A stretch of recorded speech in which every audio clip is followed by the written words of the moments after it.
পালনের জন্য সর্বদা উন্মুক্ত রাখতে হয়। অন্তরে স্থির বিশ্বাস চাই, তিনি যাই বলে দেবেন তাই করতে হবে, বিনা আপত্তিতে, বিনা ওজনে, বরং পরম মানে। তা শ্রী ঠাকুরের কাছে পার্লারে একজন এসে, এক ভক্ত এসে বলছে, ঠাকুর ঠাকুর আমার কি সর্বনাশ করলে তুমি? ঠাকুর তোমার দীক্ষা নিয়ে আমার কি সর্বনাশ হলো? বলছে, হ্যাঁ রে মনি বল, আমার দীক্ষা নিয়ে তোর কি সর্বনাশ হলো?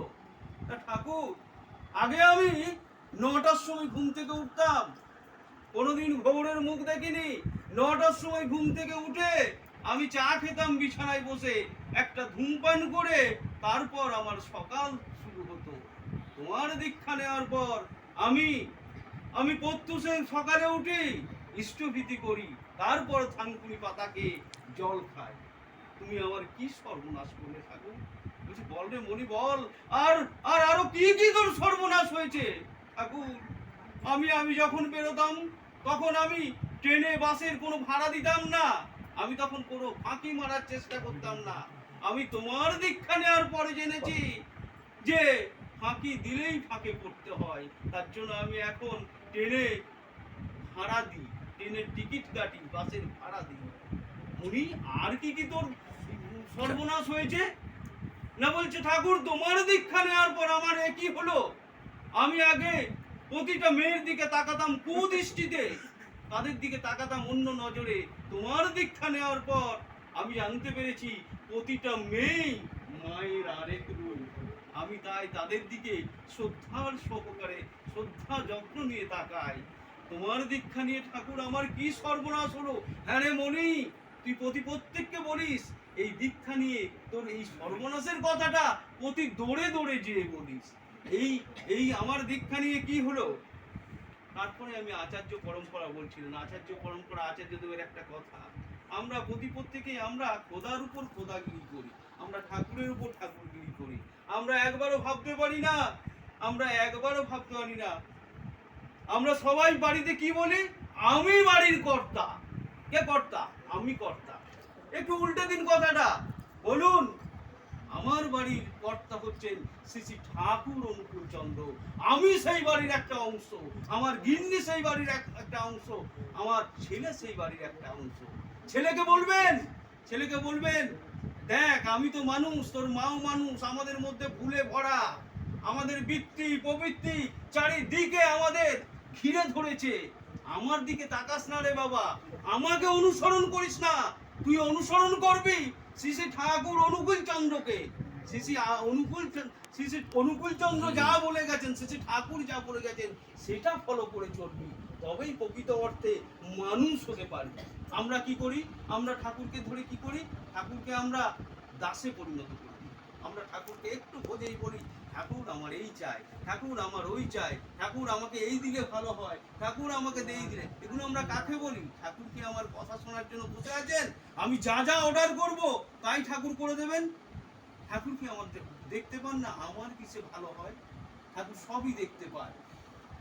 আরেকটা কথা বলেই আমি একটা গান করে শেষ করব। একটা কথা হচ্ছে, আপনার বৌমা কেমন হবে? শ্রী শ্রী ঠাকুর বলেন, আপনার বৌমা কেমন হবে সেটা বলে দেবে তার পেটের সন্তান। আপনার বৌমা কেমন সেটা বলে দেবে তার পেটের সন্তান। কেন? বৌমা যদি স্বামী পরায়ণা হয়, স্বামী ভক্তি হয়, তার সন্তানও সেরকম সুন্দরভাবে তৈরি হবে। কারণ আমাদের ঠাকুরের গড়াতে চলা বলা করা সমস্ত কিছু আমরা যদি মেনে চলি, রাস্তা দিয়ে যখন পেরোবেন তখন বলবে ওই যে একটা সৎসঙ্গী যাচ্ছে, আপনার সুবাস চারিদিকে ছড়িয়ে পড়বে।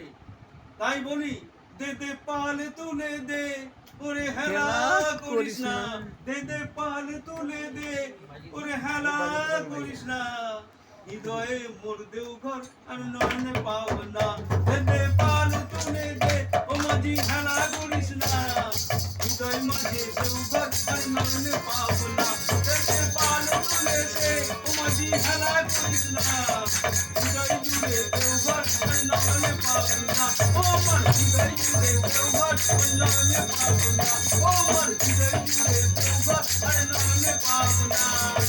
আচার্য দেব জগৎ তার কিসের ভাবনা, আচার্য দেব জুড়ে দেওঘর আরে নয়নে পাবো না ও আমার হৃদয় জুড়ে দেওঘর আরে নয়নে পাবো না রাধাবো রাধাবো রাধাবো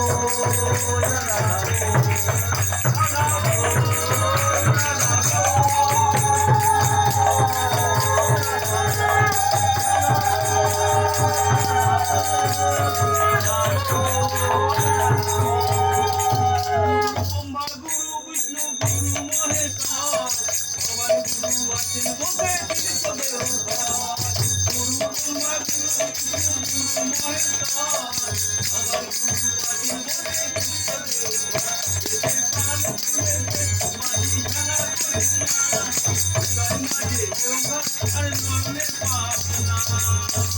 জয় গুরু। প্রত্যেকে ভালো থাকবেন এবং শ্রী শ্রী ঠাকুরের আতুল চরণে প্রার্থনা করি আপনাদের প্রত্যেকের ঈশ্বর ছল এবং মঙ্গলময় জীবন। জয় গুরু, জয় গুরু, জয় গুরু। সবাইকে জয় গুরু।